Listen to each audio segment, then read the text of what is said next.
Hello? The Psychology of Dr. Sam Loomis, a deeper look into Halloween Psychiatrist. This gun-wielding, rain-mac-wearing English psychiatrist was assigned to a 6-year-old Michael Myers after the clown-suited psychopath killed his sister, Judith Myers, after a quickie, or should I say super quickie, with her boyfriend. The Myers parents were out for Halloween. Why does this fictional character fascinate me more than the hedge-hiding Myers himself? Let's have a look.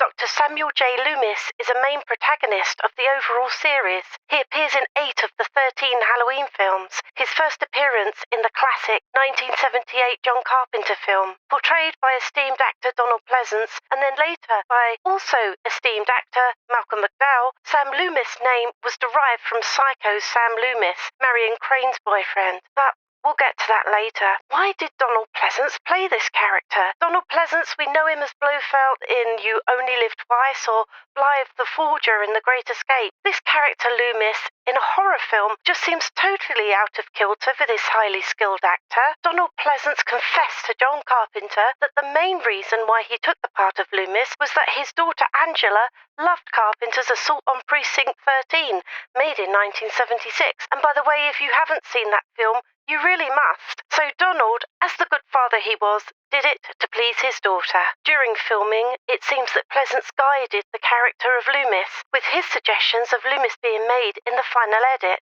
Remember the ending where he stares down onto the grass where Michael should have been lying after being shot by Loomis but wasn't? Pleasance's reaction was his suggestion. Loomis wasn't shocked, but the audience was.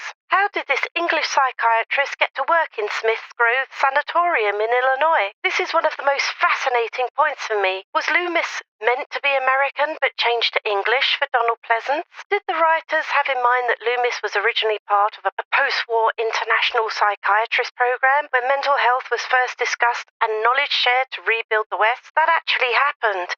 Did the writers know this? Well, as Christopher Lee and Peter Cushing were also considered for this part, my guesses are that they wanted a smart-sounding Professor English type for this character to add more authenticity. Could Loomis predict Myers' behaviour? Loomis was the only person close enough to Michael to truly understand his behaviour and potentially predict it. He had a deep understanding of the disturbed psyche. He would be constantly alerting about Michael's pattern of behaviour throughout the series to try to prevent further death. He also states that Myers is pure evil, a relentless force with no humanity. He famously said, I met him 15 years ago. I was told there was nothing left.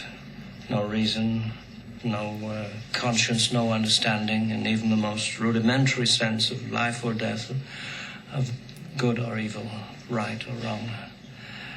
I met this 6-year-old child with this blank, pale, emotionless face and the blackest eyes, the devil's eyes. I spent 8 years trying to reach him, and then another 7 trying to keep him locked up because I realized that what was living behind that boy's eyes was purely and simply evil. That's great dialogue, by the way. Absolutely terrific. What were his personality traits? Determination. Loomis is unwavering in his commitment to prevent Michael Myers from causing harm and to protect others. Concerned authority. He often serves as an authority figure, warning others about the danger Michael poses, trying to convince them of the seriousness of the situation. Fearful awareness. Loomis is actually aware of the evil nature he believes Michael embodies, and this awareness contributes to a sense of fear and urgency in his character. Professionalism. As a psychiatrist, Loomis brings a professional background to his understanding of Michael's disturbed psyche. Did he view Myers as his responsibility? Although not directly responsible for Myers, he does express responsibility in preventing Michael from causing harm. After all, he's the one who fires the bullets in the ending of the original Halloween to save Laurie. Loomis is also blamed in Halloween Part 2 for Annie's death, and he was actually pulled off the case. But relentless in his pursuit, he makes the links with the occult and Michael Myers' behaviour. He's stabbed in the stomach by Myers, again while protecting Laurie, and survives the explosion that he starts to save her. And this is all before Halloween 3 even begins. So yes, in my opinion, he must feel responsible for the patient he just couldn't heal, or the the patient he couldn't work out. Is he Sam Loomis in Psycho? Nope, he's not. They are in different film universes.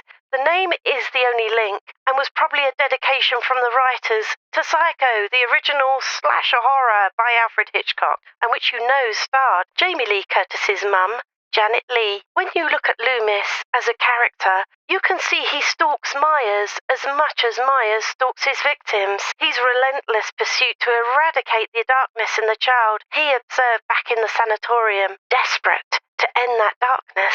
Dr. Sam Loomis, one of the best characters in a horror film I have ever seen, perfectly executed by the wonderful Donald Pleasance.